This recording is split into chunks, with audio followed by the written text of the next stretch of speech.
chapter, which is the fundamental unit of life.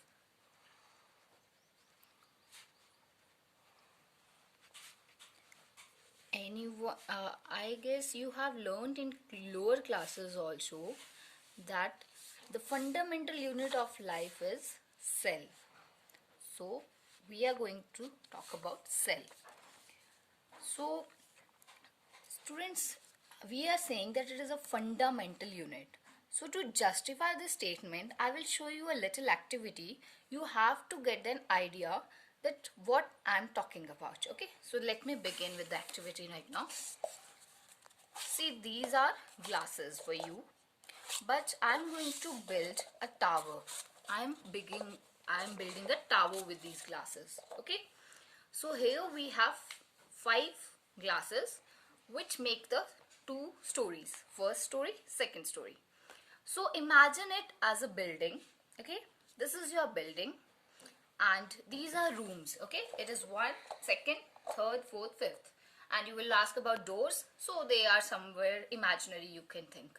Okay, so I am talking that it is a room. So if it is a single room and this whole is a tower, and this tower is, imagine it's your house, somebody is living here.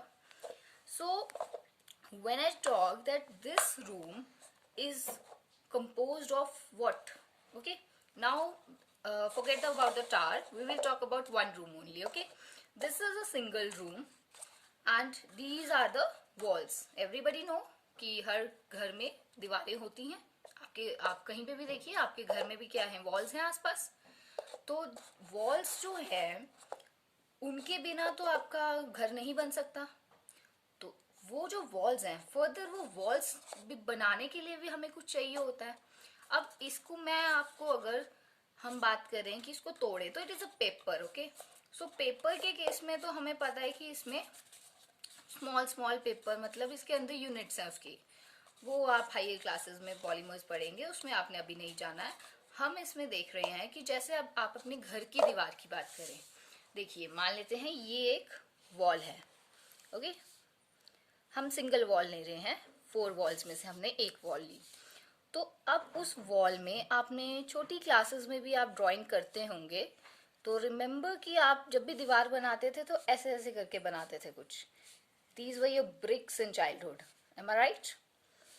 Okay, so ये देखिए, ये जो छोटी छोटी सी BRICS हैं. Okay, ये जो एक ब्रिक है, देखिए ना सबने ईंटें, सबने देखी होंगी ईंटें जो होती हैं, ब्रिक्स जिसको हम बोलते हैं इंग्लिश में. तो ये जो ईंट है, इसके बिना क्या दीवार खड़ी हो सकती है? ऑब्वियसली नहीं हो सकती. तो जैसे एक दीवार में एक बेसिक फंडामेंटल यूनिट का काम एक ब्रिक करती है, in the same way bio में हम किसी भी लाइफ ऑर्गेनिज्म को, अब लाइफ ऑर्गेनिज्म से मेरा मतलब क्या है? Living organism. Okay, living organism means life is not possible without cell. So life, आपको पता है लाइफ में क्या है, सब आएंगे ऑर्गेनिजम्स में प्लांट्स भी आ जाते हैं, एनिमल्स भी आ जाते हैं, बैक्टीरिया आ जाते हैं, there are plenty of. We will talk about them in later chapters. अभी आपने इस पे फोकस करना है स्टूडेंट्स कि लिविंग ऑर्गेनिज्म में, जैसे मैंने आपको बताया, एक वॉल में बेसिक यूनिट ब्रिक्स होती हैं, तो एक लिविंग ऑर्गेनिज्म में बेसिक यूनिट क्या होती है बच्चों? सेल. ओके, कभी भी कोई भी ऑर्गेनिज्म लिविंग नहीं कहला सकता अगर उसके अंदर सेल नहीं हो. बट रिमेंबर, साइंस में हमेशा एक्सेप्शंस होती हैं. तो यहाँ हमारे पास एक एक्सेप्शन है, वायरस. हमेशा याद रखना कि वायरस एक नॉन सेलुलर ऑर्गेनिज्म है. ओके, इसके पास अपना कोई सेल नहीं होता है. ये जिस होस्ट पे, मतलब जिस ऑर्गेनिज्म की बॉडी में जाएगा, ये उसी के सेल्स को यूज करेगा, उसी में रहेगा और अपनी रिक्वायरमेंट्स को फुलफिल करेगा. तो जैसे अभी लेटेस्ट हम बात करें वायरस में, कोविड-19 चल रहा है, तो कोरोना वायरस आया है. तो कोरोना वायरस, अगर आपको कोई बोले कि is it a living organism और नॉन लिविंग ऑर्गेनिज्म, तो you will say that it is neither living not non living. Because अगर ये किसी होस्ट के अंदर होगा तो हम बोलेंगे कि इट इज लिविंग, और अगर ये होस्ट पे नहीं है, ये इन्वायरमेंट में है, then it is non living. ठीक है, तो इसका रीजन क्या है? लिविंग और नॉन लिविंग को डिफरेंशिएट यही करता है बस, सेल। अगर सेल है तो लिविंग, नहीं है तो नॉन लिविंग। तो इसलिए वायरस में कभी कंफ्यूजन नहीं रखनी है, इसको आपने हमेशा याद रखना है that this is the exception.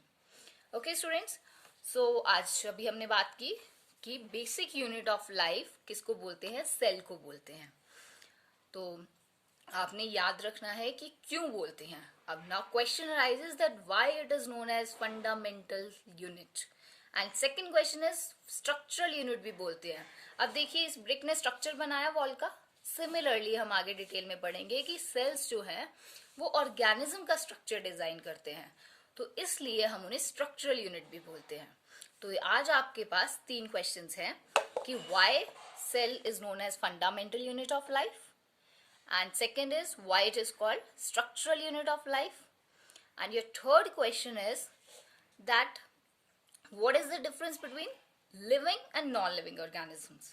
आप बचपन से करते आ रहे हैं। So these 3 questions you have to prepare today, and tomorrow I want your answers from you, so you can write the answers and send me the photographs. Okay, so that's it for today's class. Okay, thank you class, must watch the video.